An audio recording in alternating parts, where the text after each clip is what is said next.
கதை கற்பனை கதையா நிஜமா நடந்ததா அப்படின்னு பலருக்கு சந்தேகம் இருக்கு. அந்த கதை எழுதப்பட்டிருக்கிற விதம், அந்த மேப் அது அப்படியே இப்ப இருக்கிற நம்ம நாட்டை அப்படியே ரிஃப்ளெக்ட் பண்றது. எப்படின்னா இப்போ அவர் காட்டுக்கு கிளம்புறாரு இல்லையா? எங்கேருந்து? அயோத்தியில இருந்து ஃபர்ஸ்ட் தண்டகாரண்யம் வர, அடுத்தது பஞ்சவட்டி வர, அதுக்கு அடுத்தது கிஷ்கிந்தா வந்துட்டு ராமேஸ்வரம் ஸ்ரீலங்காக்கு போறார். இப்படித்தானே கதை வருது இல்லையா நம்மளுக்கு? அத நம்ம மேப் போட்டோம்னா அப்படியே கரெக்டா இருக்கு. எப்படின்னா இப்ப இருக்கு இந்த தண்டகாரண்யம், ஆரண்யம்னா காடு.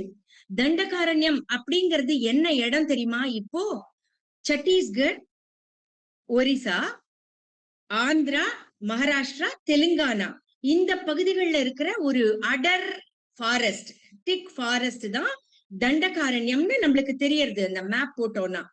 அடுத்தது பஞ்சவட்டி.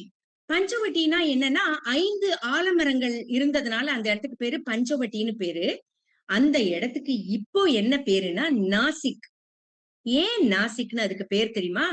அங்கதான் லக்ஷ்மணர் சூர்பனகையோட மூக்க கட் பண்ணது. நமக்கே தெரியும், நாசி அப்படின்னா மூக்கு, நாக் அப்படின்னா மூக்குன்னு சொல்றோம் இல்லையா? அந்த மூக்கு அறுபட்ட இடம் தான் நாசிக்.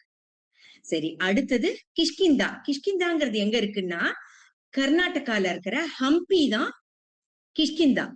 அது இப்போ ஒரு ரூயின்டு சிட்டியா இருக்கு. அதாவது விஜயநகர பேரரசு அழிஞ்ச நகரமா அங்க இருக்கு. அங்க இருக்கிற ஒரு ரிஷ்யமுக பர்வதத்துல இருந்துதான் சுக்ரீவன் ஆட்சி புரிஞ்சுட்டு வந்திருக்கான் அப்படின்னு தெரியறது.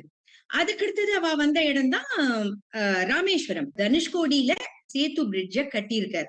அங்க இருந்துதான் அவர் இலங்கைக்கு போயிருக்கார்.